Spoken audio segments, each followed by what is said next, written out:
That is. Are you good with that, Olivia? Overcome.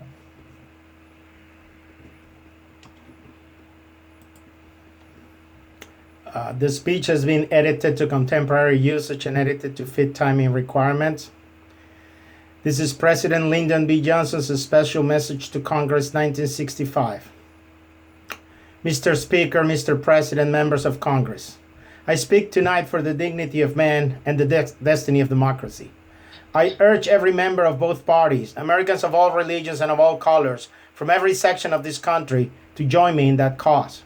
At times, history and fate meet at a single time in a single place to shape a turning point in a man's unending search for freedom. So it was at Lexington and Concord. So it was last week in Selma, Alabama. There, long-suffering men and women peacefully protested the denial of their rights as Americans. Many were brutally assaulted. One good man, a man of God, was killed. There is no cause for pride in what has happened in Selma. There is no cause for self-satisfaction in the long denial of equal rights for millions of Americans. But there is cause for hope and for faith in our democracy in what is happening here tonight.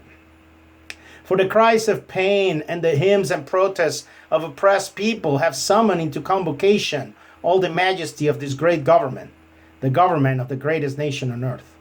Our mission is at once the oldest and the most basic of this country: to right wrong, to do justice, to serve man. In our time, we have come to live with moments of great crisis. Our lives have been marked with debate about great issues, issues of war and peace, issues of prosperity and depression. But rarely in any time does an issue lay bare the secret heart of America itself. Rarely are we met with a challenge not to our growth or abundance, our welfare or our security, but rather to the values and the purposes and the meaning of our beloved nation. The issue of equal rights for African Americans is such an issue. And should we defeat every enemy, should we double our wealth and conquer the stars, and still be unequal to this issue, then we will have failed as a people and as a nation. For with a country as with a person, what is a man profited if he shall gain the whole world and lose his own soul? There is no African American problem. There is no Southern problem. There is no Northern problem. There is only an American problem. And we're met here tonight as Americans, not as Democrats or Republicans.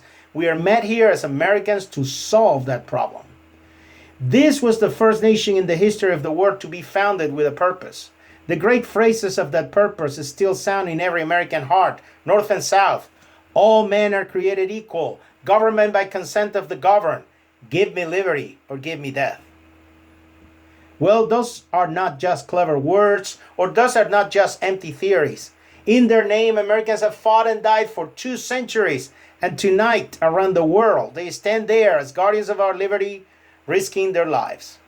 Those words are a promise to every citizen that he shall share in the dignity of man. This dignity cannot be found in a man's possessions. It cannot be found in his power or in his position.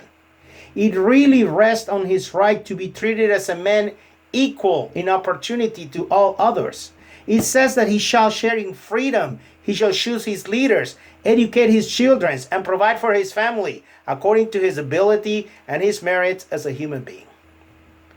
To apply any other test, to deny a man his hopes because of his color of race, his religion, or the place of his birth, is not only to do injustice, is to deny America and to dishonor the dead who gave their lives for American freedom and the right to vote. Our fathers believed that if this noble view of the rights of man was to flourish, it must be rooted in democracy. The most basic right of all was the right to choose our own leaders. The history of this country, in large measure, is the history of the expansion of that right to all our people. Many of the issues of civil rights are very complex and most difficult. But about this, there can and should be no argument. Every American citizen must have an equal right to vote. There is no reason why it can excuse the denial of that right. There is no duty which weighs more heavily on us than the duty we have to ensure that right. Yet the harsh fact is that in many places in this country, men and women are kept from voting simply because they are African Americans. Every device of which human ingenuity is capable has been used to deny this right. The African American citizen may go to register only to be told that the day is wrong, or the hour is late, or the official in charge is absent. And if he persists and if he manages to present himself to the register, he may be disqualified because he did not spell out his middle name or because he abbreviated a word on the application. And if he manages to fill out an application, he is given a test. The registrar is the sole judge of whether he passes this test. He may be asked to recite the entire Constitution or explain the most complex provisions of a state law. And even a college degree cannot be used to prove that he can read and write. For the fact is that the only way to pass these barriers is to show a white skin. Experience has clearly shown that the existing process of law cannot overcome systematic and ingenious discrimination. No law that we have now in the books, and I have helped put 3 of them there, can ensure the right to vote when local officials are determined to deny it. In such a case, our duty must be clear to all of us. The Constitution says that no person shall be kept from voting because of his race or his color.